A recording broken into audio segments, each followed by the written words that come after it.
ఓం శ్రీం హ్రీం క్లీం గ్లౌం గం గణపతయే నమః. వరవరద సర్వజనం మే వశమానయ స్వాహా. ఓం ఐం హ్రీం శ్రీం శ్రీమాత్రే నమః. శివశక్తైకరూపిణ్యై నమః. ఓం నమః శివాయ. ఓం ఓం ఓం శ్రీ గురుభ్యో నమః. మొగలిచర్ల వేణుగోపాల దత్తాత్రేయ నమః. ఓం ద్రాం దత్తాత్రేయ నమః. ఓం శ్రీ రామచంద్ర పరబ్రహ్మణే నమః.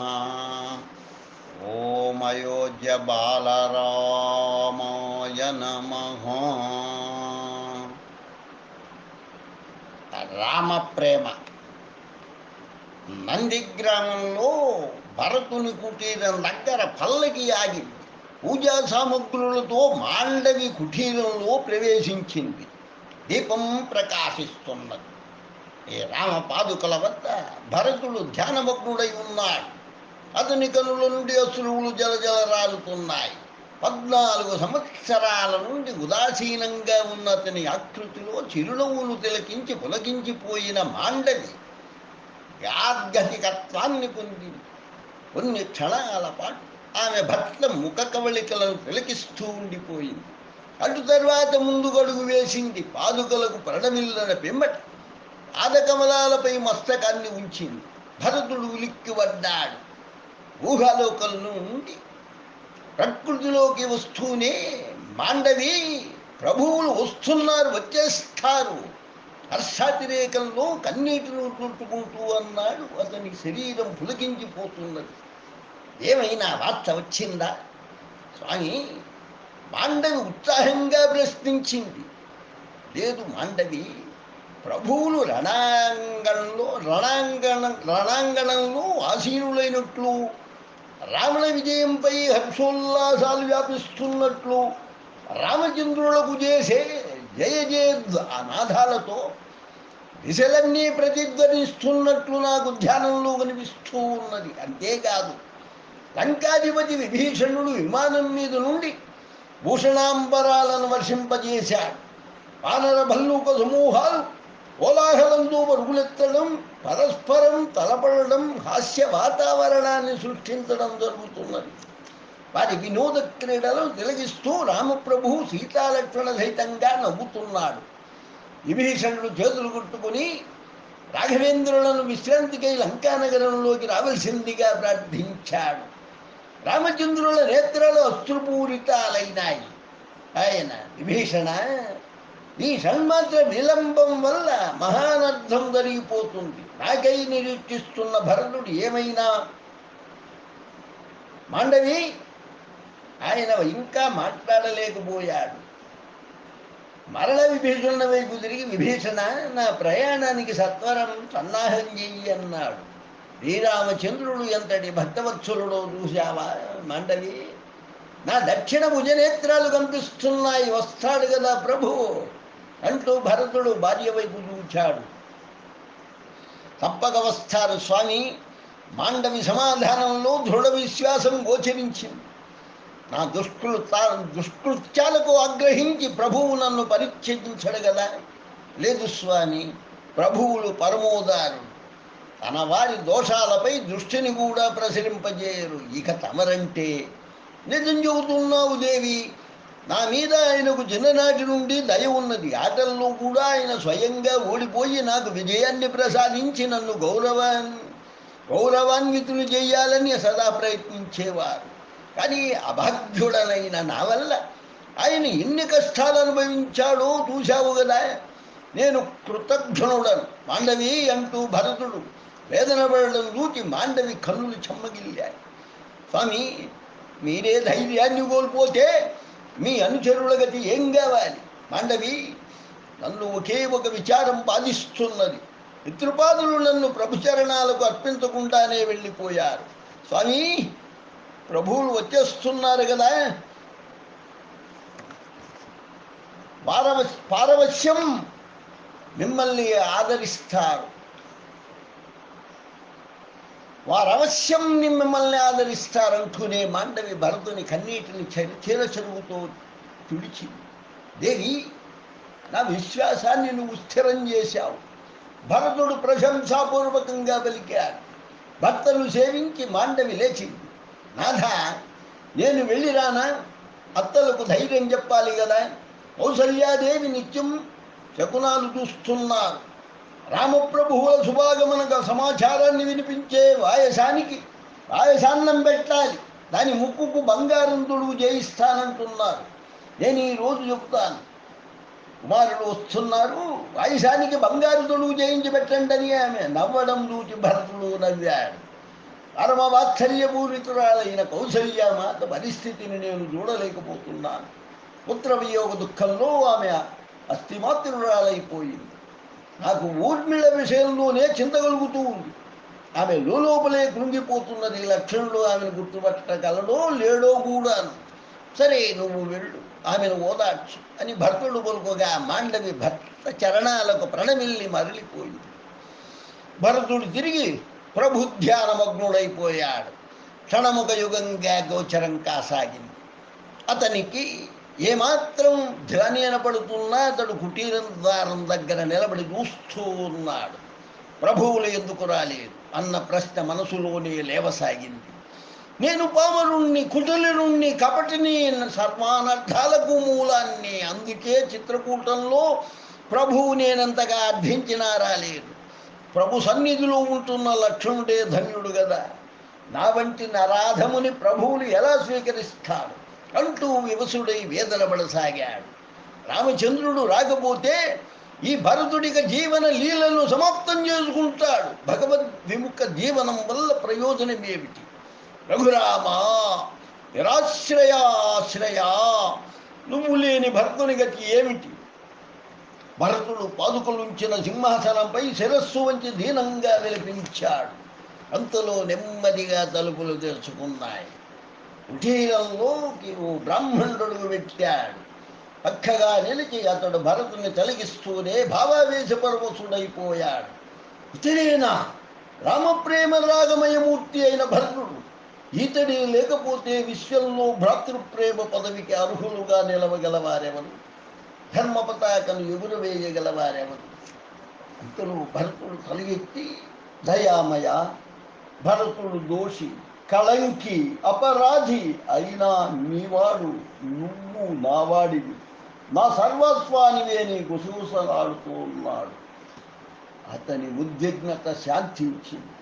మహోత్సాహంతో శ్రీరామ జయ రామ జయ జయ రామ, శ్రీరామ జయ రామ జయ జయ రామ, శ్రీరామ జయ రామ జయ జయ రామ అంటూ గానం చేయసాగాడు. అతని నేత్రాల నుండి ప్రేమాశ్రువులు ప్రవహించసాగాయి. ఆనంద పులకిత గాత్రంతో తిలకిస్తున్న విప్రుడు మృతిరహితుడై పోయాడు. తరువాత తన స్వరాన్ని జతచేసి రామ సంకీర్తనం చేయసాగాడు. కర్తవ్య జ్ఞానం కలగడంతో అతడు ముందుకు వచ్చి, భరత, రాఘవేంద్రులు వస్తున్నారు భరత, భరత. భరతుడు తన్మయుడై గానం చేస్తున్నాడు. దేవా, రామచంద్ర ప్రభువులు వస్తున్నారు. సంకీర్తన కొనసాగుతూనే ఉన్నది. ఆ బ్రాహ్మణుడు గట్టిగా, రఘుకుల తిలకులు సీతాలక్ష్మణ సమేతంగా వస్తున్నారు అన్నాడు. దానితో భరతుడు ఉలిక్కిపడ్డాడు. సీతాలక్ష్మణులతో రామప్రభువులు వస్తున్నారా? నేను కలగనడం లేదు కదా. బ్రాహ్మణదేవా, మీరెవరు? ఎవరైతేనేమి మీరు రామచంద్రులకు అనన్య భక్తులుగా నాకు గోచరిస్తున్నారు అంటూ అతడు ఆ భూసురుడి పాదాలపై వాలిపోబోయాడు. కానీ అతడు భరతుని మధ్యలోనే ఆపి లేవనెత్తాడు. వారి నేత్రాల నుండి ఆనందాశ్రువులు ప్రవహిస్తూ ఉన్నాయి. గద్గదవాణితో భరతుడు పలికాడు, నిజం చెప్పు సోదరా, మునిగిపోయే నా నౌకకు కర్ణధారునిలా వచ్చిన నువ్వెవరవు? నా ప్రాణాలకు సందేశామృతంతో జీవనదానం చేసిన నువ్వెవరవు? భరతుని విహ్వలతను తిలకించిన విప్రుడు సర్వాన్ని విస్మరించాడు. ఆర్య, నేను మీ సేవకుణ్ణి అంటూ అతడు భరతుని చరణాలపై వాలిపోయాడు. భరతుడతన్ని లేవనెత్తి చూచి చకితుడైపోయాడు. అరే ఆంజనేయ, హనుమ, రామచంద్రుడు అనన్య సేవక అన్నాడు. స్వయంగా అతనికి రాముడే లభించినట్లుంది. భరతుడు మాటిమాటికి పవనసుతుని కౌగిలించుకోసాగాడు. మహావీర, జన్మ జన్మాంతరాలలో కూడా నేను నీ రుణాన్ని తీర్చలేను. నీ దర్శన మాత్రం చేతనే నా వేదన దూరమైంది. ప్రభువులు కుశలమే కదా, క్షేమమే భరత. జానకీమాత ప్రసన్నంగా ఉన్నదా? ఉంది దేవా. లక్షణుడు సుఖియే కదా, అందరూ సుఖంగా క్షేమంగానే ఉన్నారు భరత.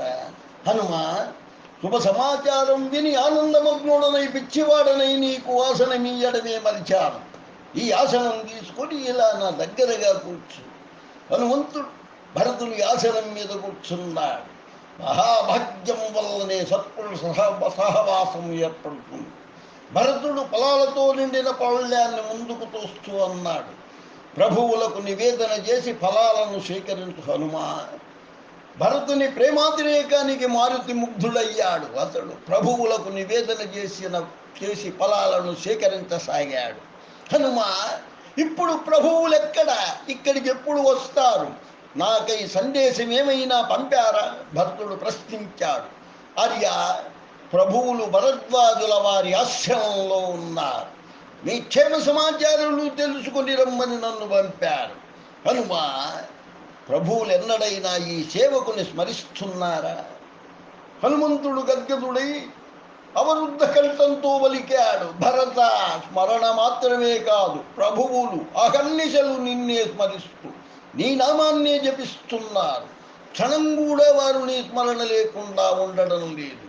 నీ చర్చ వస్తే చాలు వారి రాజీవ నేత్రాలు అశ్రుపూరితాలైపోతున్నాయి. ప్రభువుల అపార వాత్సల్యానికి భరతుడు పొంగిపోయాడు. అతని రూమం పులకించిపోయింది.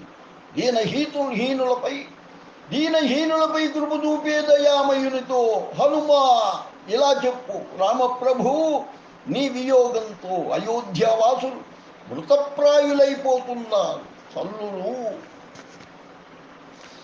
నీ రాక కోసం కనురెప్పలను బరుచుకొని కూర్చున్నారు. వియోగ దగ్ధ ప్రాణులకు ప్రశాంతిని ప్రసాదించు దేవా, ఆలస్యం చెయ్యకు అన్నాడు.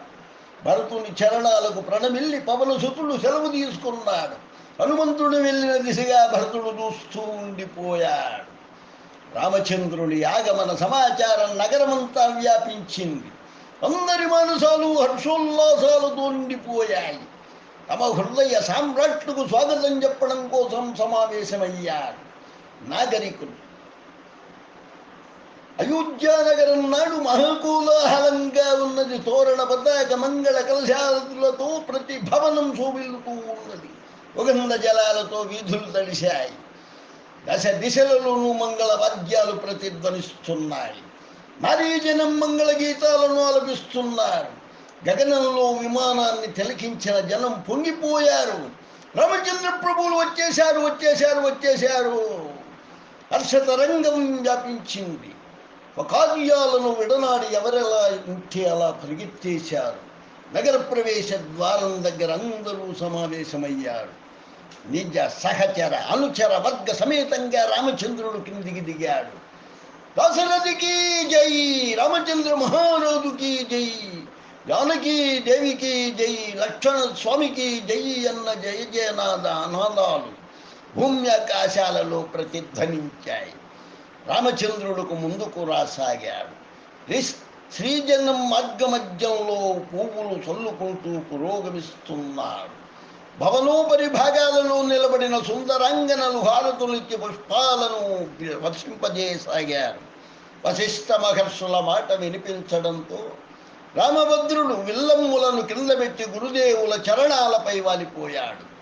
మహర్షి అతని లేవనెత్తి హృదయాన్ని కత్తుకొని ఆశీర్వదించాడు. చిరకాల వియోగ సంతప్త హృదయం నీ సందర్శనం సంస్పర్శాదులతో శాంతించింది. రాఘవా, జానకీదేవి కూడా మహర్షికి వినయంగా ప్రణమిల్లింది. అఖండ సౌభాగ్యవతి భవ ఆశీర్వదించాడు మహర్షి. లక్ష్మణుడు తన పాదాలపై పడబోతుండగా మహర్షి అతన్ని పట్టుకుని గాఢాలింగనం చేసుకున్నాడు.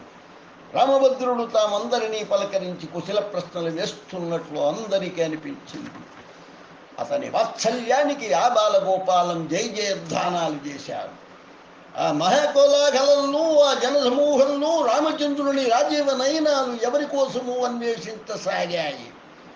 జీర్ణ దేహంతో, తాపస వేషంతో భరతుడు కనిపించడంతో ఆయన శీఘ్రంగా ముందుకు సాగి, భరత నా సోదరా అన్నాడు.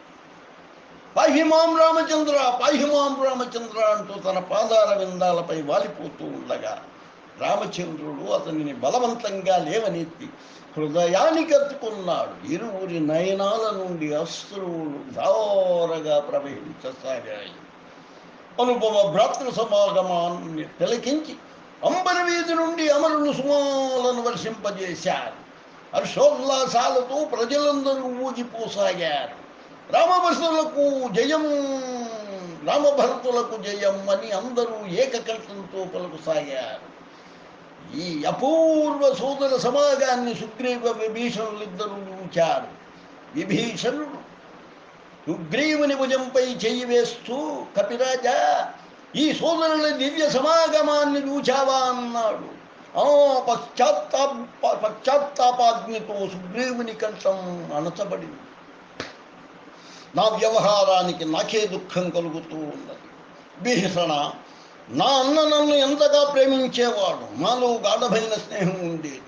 వార్త దృష్టితో నేను అతన్ని అంతం చేయించాను. నాలో దృఢానురాగమే ఉంటే ఏదో ఒకనాడు నా అన్న నన్ను తన వాణ్ణిగా చేరదీసి ఆదరించి ఉండేవాడే. సుగ్రీవుని కళ్ళు చెమ్మగిల్లాడు. నా స్థితి కూడా ఇదే కదా కపిరాజా. బరువెక్కిన కంఠంతో విభీషణుడు పలుకసాగాడు. గ్లానితో నా హృదయం బరువెక్కిపోతున్నది. నా అన్న నన్ను అధికంగానే ప్రేమించేవాడు. నాకు అమాత్య పదవినిచ్చి ఆదరించాడు. సమస్త విషయాలలోనూ నా సలహా తీసుకునేవాడు. నా మాట ప్రకారమే చేసేవాడు కూడా. సంయమనంతో నేను కార్యసాధన చేసి ఉంటే అతడు అవశ్యం మహానర్థం నుండి రక్షింపబడేవాడే. అతనికి సహకరించక నేను విద్రోహినయ్యాను. ఇంటి గుట్టు లంకకు చేటయింది. భ్రాతృహంతకుడినని ప్రపంచం నన్ను పిలుస్తుంది. సుగ్రీవా అంటూ అతడు ఉదాసీనుడైపోయాడు. భరతుడు భ్రాతృ ప్రేమకు ఆదర్శమూర్తి. మనమిద్దరం భ్రాతృద్రోహులం, విశ్వాసఘాతకులం, భ్రాతృహంతకులం అన్నాడు సుగ్రీవుడు. జయ జయకారాలు ఆగాయి.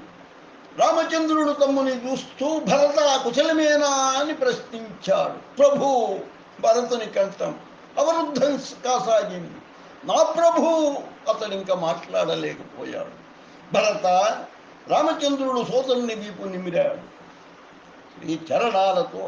శ్రీచరణాలలోనే కుశలుడను ప్రభు. విరహ సాగరంలో మునిగిపోయేవాడిని ఉద్ధరించావు దేవా, దయామయ. ఇలా పలికి నన్ను కించపరచు. సేవకులు క్షమాప్రార్థితులే కదా. నా మూలంగా ప్రభువులకు ఎన్ని కష్టాలు కలిగాయో కదా. తరువాత శత్రుఘ్నుడు అన్నగారి పాదపద్మాలను స్పృశించాడు. భరత, రామప్రభు గంభీరంగా పలికాడు. నీపై నాకు అభిమానముంది. నీ త్యాగం, నీ భ్రాతృప్రేమ నాలో సదాశక్తి సాహసాలను సంచరింపజేస్తూ వచ్చాయి. తన ప్రశంస విని భరతుడు సంకుచితుడైపోయాడు. తన వారిని ఆదరించడమే రామచంద్రుని సహజ స్వభావం. లక్ష్మణుడి దగ్గరగా వచ్చి, ప్రభు, తల్లులు వస్తున్నారు అన్నాడు. రామచంద్రుడు తన తల్లిని, పెనతల్లి సుమిత్రను దర్శించాడు. తల్లికి దూరమైన దూడవలే రాముడు తల్లుల వైపు పరిగెత్తాడు. వారి పాదాలపై వాలిపోయాడు. ఆయుష్మాన్ భవ, యశస్వీ భవ ఆశీర్వదిస్తూనే కౌసల్య రాముని హృదయానికి అత్తుకుంది. ఆ మాతృమూర్తి అనిర్వచనీయ ఆనందం పొందింది. నేడు మీ తండ్రి గారే బ్రతికి ఉంటే ఎంతగా సంతోషించేవారో కదా. భవదీయ రాజ్యాధిరోహణ దృశ్యాన్ని తిలకించకుండానే వారు వెళ్ళిపోయారు. బాధపడకమ్మా, నీ రాముడు నిన్ను విడిచి ఇక ఎక్కడకు వెళ్ళడమ్మా అన్నాడు. తన నిధిని ఎవరైనా అపహరిస్తారేమోనని భయపడుతున్న కృపణుని వలె కౌసల్య సీతారామ లక్ష్మణులను హృదయానికత్తుకుని కనులు మూసుకుంది. ఆమె ఆనందం హద్దులు దాటింది.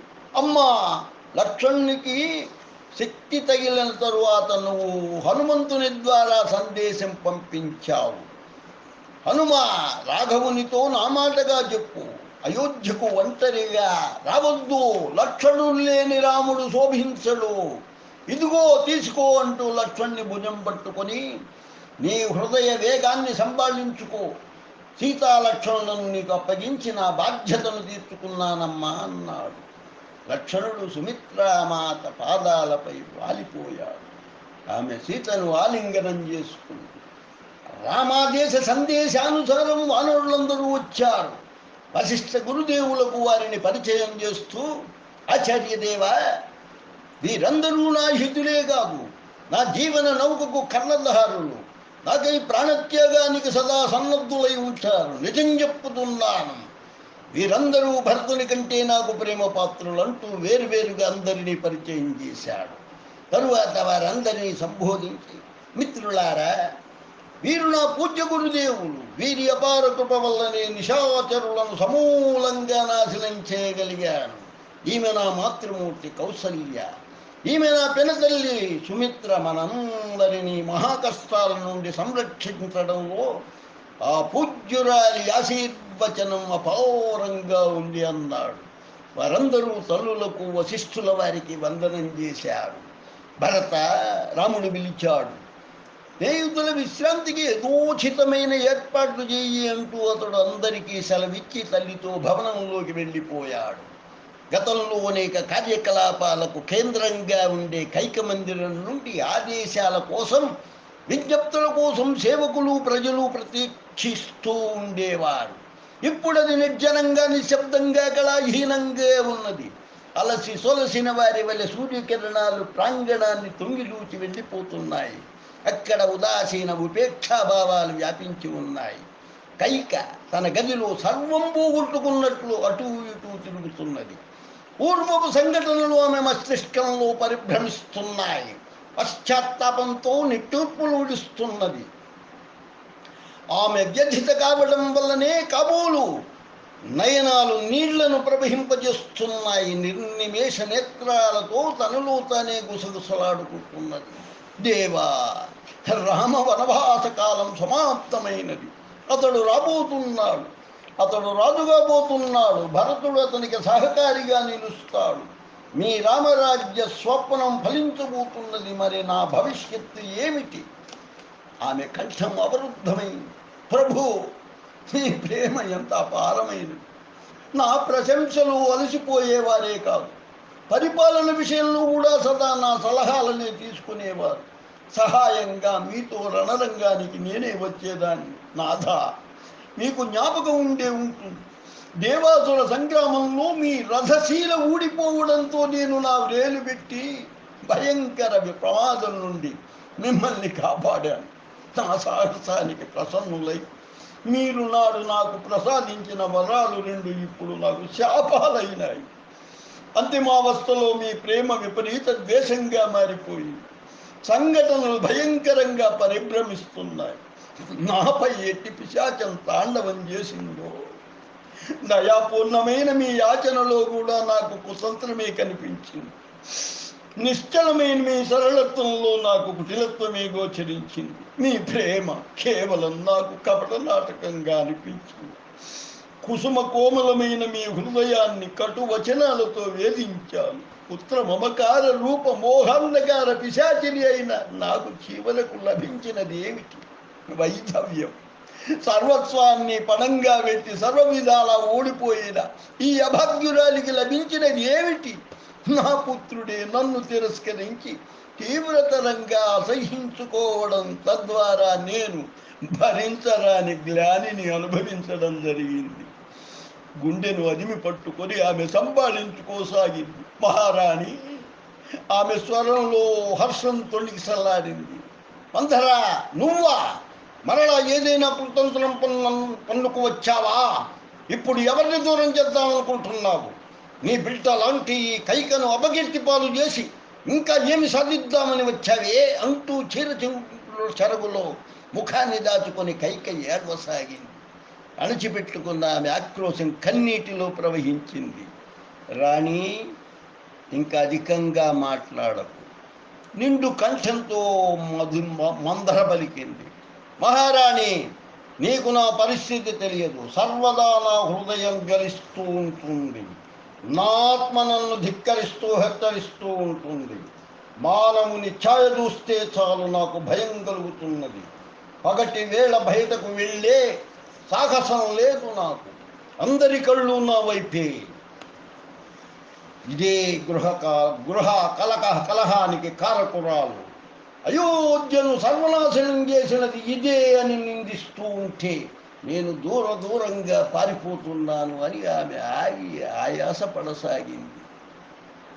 అమ్మా, నువ్వు చెప్పినది యథార్థమే. కుబ్జలు కుటిల స్వభావులై ఉంటారని, అందులో స్త్రీ ఆపై దాసీది. ఆనాడు రాకుమారుడు నన్ను ఈడ్చి కొట్టి వదిలిపెట్టేశాడు. ప్రాణాలు తీసి ఉంటే ఎంత బాగుండేది. ఈ మహాపాపి నుండి, కుల విధ్వంసకురాలి నుండి పృథ్వీకి విముక్తి కలిగేది. నా భాగ్యంలో ఇంకా ఎన్ని దెబ్బలున్నాయో. మందర ఏడవసాగింది. అది చూచిన కైక హృదయం రడించింది. ఆమెకు మందర నిర్దోషిగా కనిపించింది. మందర, ఏడవకు. నా హృదయమే విశ్వాసాన్ని కోల్పోయింది.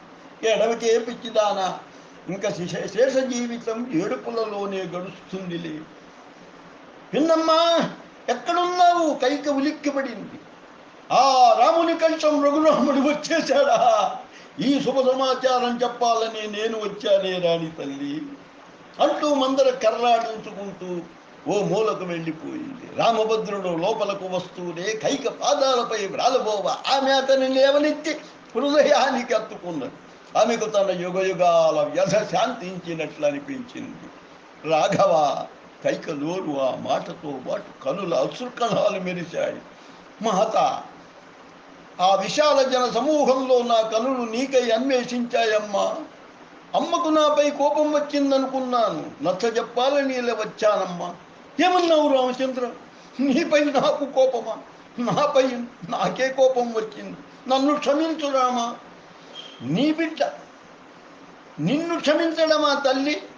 శాంతిదాయకమైన కైకవుడిలో ఉన్నాడు రామచంద్రుడు. అవును రామా, నీ ఎదురుగా నిలచి నేను నిశ్శంకంగా నిన్ను చూడలేకపోతున్నాను. నా ఆత్మ నన్ను పరిహసిస్తున్నది. అహర్నిశలలో ఎన్నడూ శాంతిని పొందలేకపోతున్నాను. చరిత్ర నన్ను ఏనాటికి క్షమించదు. రాబోయే తరాల వారు కళంకిని పుత్ర పరిత్యక్త అంటూ దేశంతో హేళన చేస్తారు. నేను పాపాత్మురాలను, హంతకిని, అమ్మా అని నీచే పిలువబడే అర్హతను కోల్పోయాను. తల్లి, నీ మహత్తర స్వభావాన్ని ఈ స్వార్థ ప్రపంచం గుర్తించలేదు. అపకీర్తి పాలవడం, స్వేచ్ఛగా వైధవ్యాన్ని స్వీకరించడం, అసహ్య ఆక్రోశ నిశిత విమర్శాదులను సహించగలగడం నీకే తగులు తల్లి. మాత, వాస్తవ విషయం చెప్తున్నాను. నువ్వు సాహసించకపోతే ప్రపంచం రావణ్ణి అత్యాచారాల నుండి విముక్తిని పొంది ఉండేది కాదు. వనవాసం చేసి నీ రాముడు మహాత్ములైన మహర్షుల సత్సంగాన్ని పొందగలిగేవాడే కాదు. నీ త్యాగం అపూర్వమైనదమ్మా. నా స్వర్గానికి త్యాగనామం ఇవ్వకు రాఘవ. పుత్రప్రేమలో నేను అంధురాలనైపోయాను. కేవలం నా భరతకుమారుని సింహాసనం మీద కూర్చోబెట్టడం కోసం ఏం చెయ్యడానికైనా సంసిద్ధురాలనైపోయాను. అదే చేశాను కూడా. కన్న తల్లినై కూడా నేను భరతుని అర్థం చేసుకోలేకపోయాను. అర్థం చేసుకోగలిగి ఉంటే ఈ అనర్థమే జరిగేది కాదు. ఎవని కోసం ఇంత ప్రయత్నం చేశాను.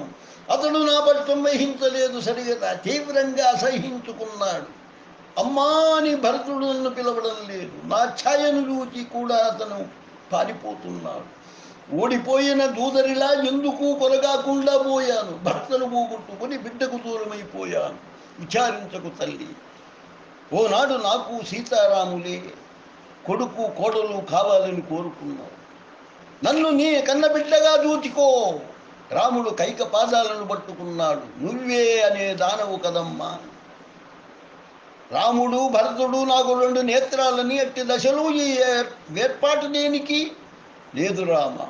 కైక రాముని దగ్గరగా కూర్చోబెట్టుకున్నది. రామా, నన్ను నువ్వు అన్యథా భావించకు. నన్ను నమ్ము. భరతుని కంటే నాకు నువ్వే అత్యధిక ప్రేమ పాత్రుడు. వేర్పాటే ఇంత అనర్థాన్ని సృష్టించింది. భరతుడు దూరం కావడంతో నాకు జ్ఞానోదయమైంది. కలుషితమైన నా అంధ మమకారం పశ్చాత్తాపాగ్నిలో భస్మమైపోయింది. మాత, ఏ కార్యపరిణామం సుఖదాయకమవుతుందో అదే శ్లాఘనీయం. ఈ జగత్తులో శాంతిని స్థాపించిన సత్కీర్తి నీదేనమ్మా. నిన్ను నిందించేవారే నరకానికి పోతారు. భరత జనని వన్న గౌరవాన్ని నీ నుండి ఎవ్వరూ తీసుకోలేరు. గౌరవనీయురాలవగు నీ చరణాలకే భరతుడు అత్యంత గౌరవంతో నమస్కరిస్తాడు. కైక తనలోని అపరిమితానందం పొందింది. రాముని మస్తకాన్ని ముద్దిరి ఆశీర్వదించింది. విషాద మేఘాలు దూరం కావడంతో ఆమె హృదయ ఆకాశం నిర్మల శాంతి కాంతులతో భాషల్లసాగింది. మందరను కూడా క్షమించు రామా అంటూనే కైక మందరను పిలిచింది. మందర వంగిపోయింది. దుఃఖంతో రామచంద్రుని పాదాల విందాలపై వాలింది. దేవా, నన్ను క్షమించండి, నేను మహాపాపాత్మురాలి అన్నది. అవ్వా అంటూ దాశరథి ఆ వృద్ధురాలిని లేవదీసి పశ్చాత్తాపాగ్ని నిన్ను మేలిమి బంగారంగా మార్చింది. ఇప్పుడు నువ్వు పవిత్రాలవే అన్నాడు రాముడు. అదే సమయంలో ద్వారపాలకుడు వచ్చి, దేవా, గురుదేవులు తమరిని స్మరిస్తున్నారు అన్నాడు. అంతరాముడు లేచి మందస్మితంతో, అమ్మా, నీ పాదాల దగ్గరే ఉండిపోవాలని ఉంది అన్నాడు. కైక నవ్వింది. నాయన, యథాశీఘ్రమే సింహాసనాసీనుడవై ఈ నేత్రాలను సఫలం చెయ్యి, ఆశీర్వదించు మాత. ఈ రాముడు తన బాధ్యతలను జనసేవకుడై నిర్వహించగలుగునట్లు దీవించు తల్లి. రఘురామ, ఈ తల్లి ఆశీర్వచనాలు సదా నిన్ను వెన్నంటే ఉంటాయి. కైక పాదాలను వినయంగా ప్రణమిల్లి రాముడు సెలవు తీసుకున్నాడు. రాజేంద్రుడైన శ్రీరామచంద్రుని రాజ్యపట్టాభిషేకం పరంపరాగతమైన సూర్యవంశ మర్యాదానుసారం మహోవైభవంగా జరిగింది. జానకీ సమేతంగా శ్రీరాముడు రాజసింహాసన శోభితుడుగా అవడం చూచి అరువులు హర్షించారు. మాతృమూర్తుల ఆనందానికి అవధులే లేవు. రఘురామచంద్ర ప్రభువులకు జయం, కోసల దేశాధినాథులకు జయం, జానకీ రాణికి జయం అన్న జయ జయనాదాలతో దశ దిశలు మారుమ్రోగాయి. జానకీదేవి ప్రియసఖి అయిన పల్లవి ఆగమనాన్ని తిలకిస్తూనే గౌతమి ఆపి, ఇన్నాళ్ళెక్కడున్నావే అని ప్రశ్నించింది. సీతారాములతో మిథిలకు వెళ్ళానే. ప్రభువులు అత్తవారింటికి ఆహ్వానింపబడ్డారు. 14 సంవత్సరాల తరువాత కదా ప్రభువులు అయోధ్యకు వచ్చింది. అసలు కారణం ఏమిటంటే, రామచంద్రుల వారికి అడవి నుండి వచ్చిన తరువాత ఎవరి భోజనము రుచించడం లేదని సునయనాదేవి గారు విన్నారు.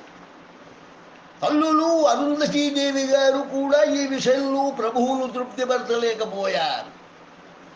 అలభ్యారు అపురూప పదార్థాలను తినిపించి జామాతను నేను ప్రసన్నుని చేసుకుంటాను అని ఆమె సంకల్పించుకున్నది. ప్రభువులతో మానవ రూపాలలో ఉన్న భల్లూక వానర పరివారం కూడా వెళ్ళింది. ప్రభువుల అత్తవారిల్లు దర్శిస్తామని అందరికందరూ పట్టుబట్టారు. అందుకు దేవర వారు అంగీకరించారు. సీతామహారాణి మాత్రం సంకోచంలో పడింది. ప్రభువులను ఈ మూకలు అపహాస్యం పాలు చేస్తాయేమో కానీ రామచంద్రుడు నచ్చజెప్పగా ఆమె కూడా అంగీకరించింది. మిథిలా నగరం చేరగానే ప్రభువులందరికీ నచ్చజెప్పారు. నేను సిగ్గుపడవలసిన ఏ పని చెయ్యకండి, అందరూ అంగీకరించి, ప్రభు, మాకు ఈ విషయంలో పెద్దలైన జాంబవంతుల వారైన నాయకులనుగా ఆదేశించండి, అందరం వారు ఎలా చెబితే అలా చేస్తాము. జాంబవంతుడు ప్రభు ప్రేరణానుసారం పరివారాన్ని చూసుకుంటున్నాడు. షడ్రసోపేతమైన వంటలు కాసాగాయి. విందు ఆరంభమైంది. అందరి దృష్టి జాంబవంతుల వారి మీదనే ఉన్నది. ఆయన ఏం చేస్తే అందరూ అలానే చేస్తున్నారు. 2 చేతులు పైకెత్తి జాంబవంతులు వారు కూర్చున్న ఆసనం మీద నుండి గెంతారు. ఇంకేముంది, అనుచరులందరూ ఆయన్ని అనుకరించి ఎగిరారు. హాస్యం చరమస్థాయిని అందుకుంది. ఈ వార్త సర్వత్రా వ్యాపించిపోయింది. వానర భల్లూకాలే కాదు, సహజ స్వభావాలు ఎక్కడికి పోతాయి.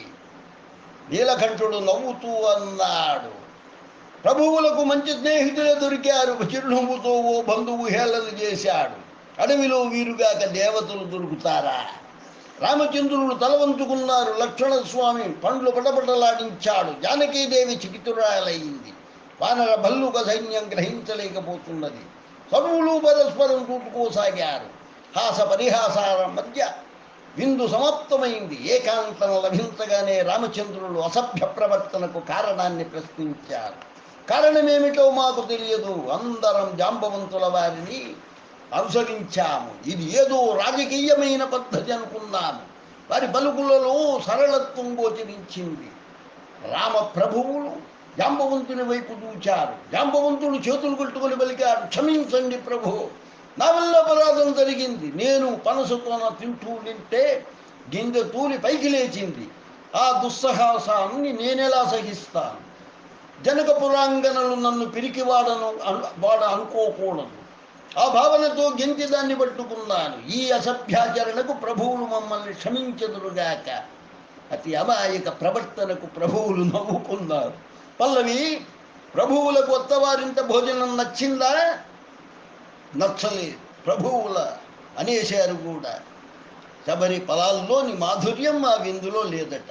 గౌతమి నవ్వింది. రామచంద్రుడు అత్తగారిని కూడా ఉపేక్షించి ఆ వనవాసిని శబరి పెట్టిన ఫలాల రుచిని వర్ణించారంటున్నావు. అవి ఎలా ఉన్నాయే? ఎందుచేత ప్రభువులు వాటిని మరువలేకపోతున్నారు? అవునే, కౌసల్యాది మాతలు పట్టుదలకు ప్రభువులు ఇప్పుడు మధురాది మధుర ఫలాలను అత్యంత శ్రద్ధాభక్తులతో ప్రసాదించిన శబరి గాథను వివరిస్తారే, రావే అనుకుంటూ ఇద్దరు పెడతారు. విశాలమైన గదిలో శ్రీరామచంద్రుడు సీతా సమేతంగా ఆసీనుడయ్యాడు.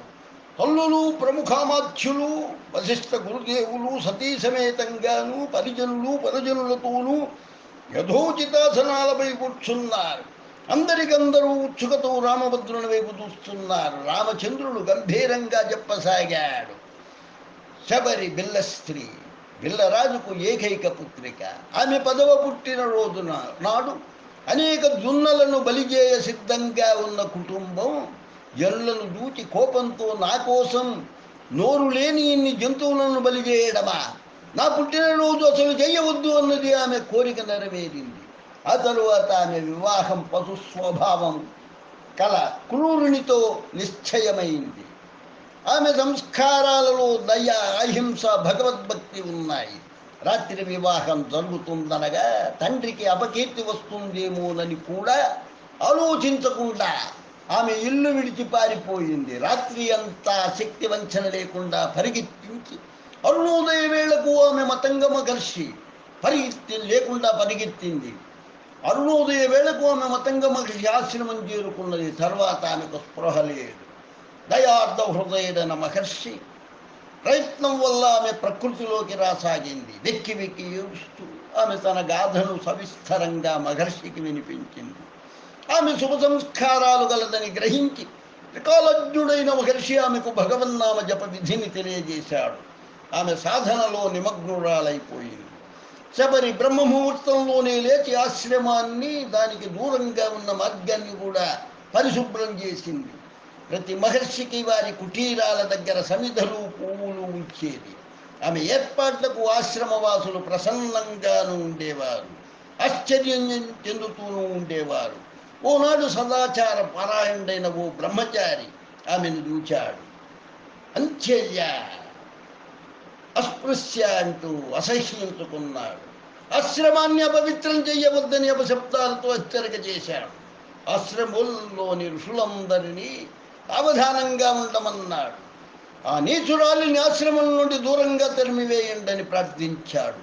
ముఖ్యంగా మతంగ మహర్షి ఈ విషయంలో చర్య తీసుకోలేకపోతే సార్వజనిక రూపేణ ఆయనను బహిష్కరింపజేస్తానని హెచ్చరించాడు. దయార్థ హృదయుడైన మహర్షి సామాజిక బహిష్కారాన్ని కూడా అంగీకరించాడు.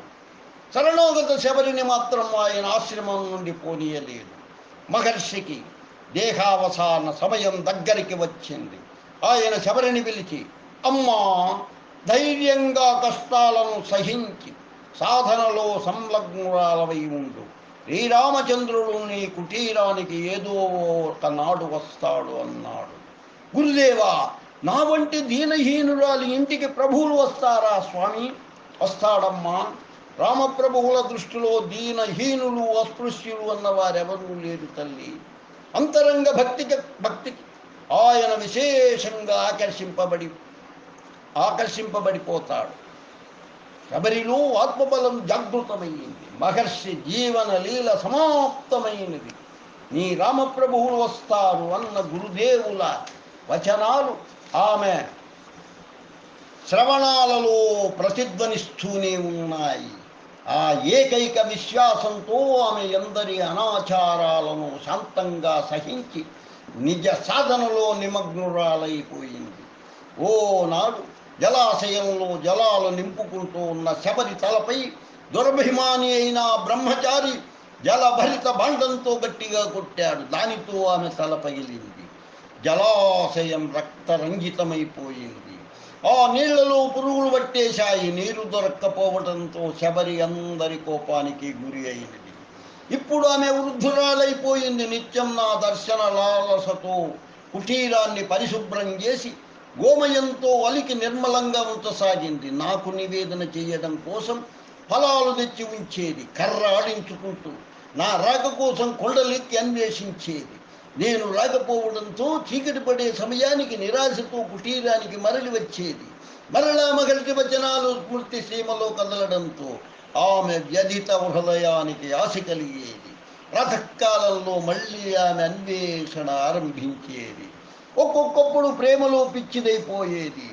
నాట్యం చేసేది, ఏడ్చేది. తన దైన్యాన్ని తలుచుకొని ప్రభువులు నాకెలా దొరుకుతారు, నా వల్ల ఎట్టి సాధన జరగడం లేదు, ఈ హీనజాతి స్త్రీని, అధమురాలిని, అమాయకురాలిని ప్రభువులు తన భక్తురాలిగా ఎలా స్వీకరిస్తారు? కానీ మహర్షుల వచనాలు స్మరణకు రావడంతో ఆమె దైన్యం లుప్తమయ్యేది.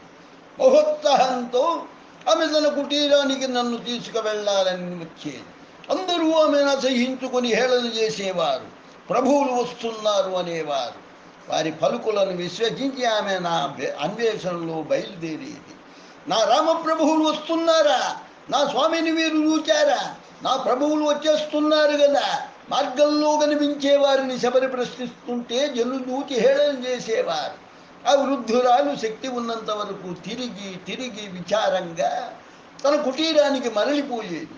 ఆమెకు ఎవరి మీద కోపం వచ్చేది కాదు. ఆమె తనలో తానిలా అనుకునేది, నేడు నా స్వామికి ఏదో పని వచ్చి ఉంటుంది, రేపు తప్పక వస్తాడు.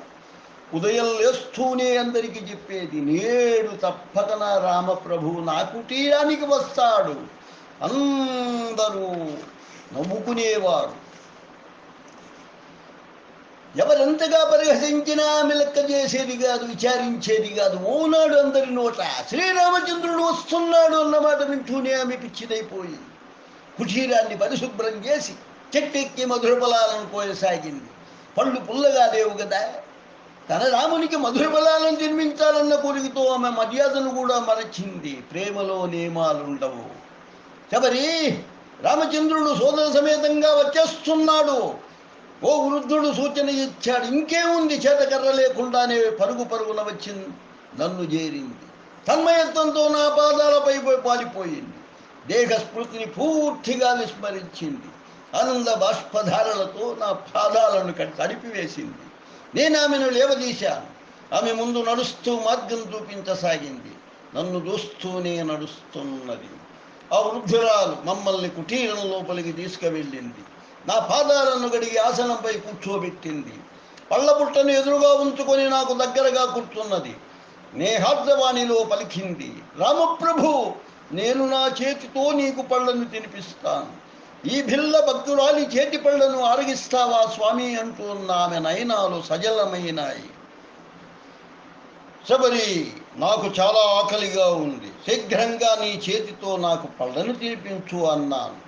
ఆమె హర్ష విహ్వల అయిపోయింది. నాకు లక్ష్మణునికి తన చేతితో పళ్ళను తినిపించసాగింది. ఆమె పెడుతూనే ఉంది. నేను అడుగుతూనే ఉన్నాను, ఇంకా పెట్టు శబరి అని నేను అడుగుతూ ఉంటే ఆమె ఆనంద పారవస్యంతో అమాయక శిశువుకు తల్లి పెట్టేట్లు మాకు పెట్టసాగింది. నాకు తృప్తి కలగడమే లేదు. ఆ మాధుర్యం ఏమిటో చెప్పలేకపోతున్నారు. ఆమె తినిపిస్తూ ఉంటే నాకు ఇంకా తినాలని అనిపిస్తూనే ఉంది.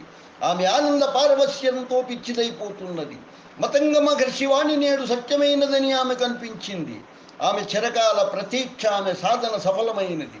తృప్తి ఆమె నయనాంచాల నుండి తొంగి చూడసాగింది. రామచంద్రుడు చెప్పడం ఆపాడు. ఆయన కంఠం అవరుద్ధమైంది. గద్గద స్వరంతోనే ఆయన పలికాడు, అలాంటి ఫలాల రుచి నాకు నా జీవితంలో మరెప్పుడూ దొరకలేదు.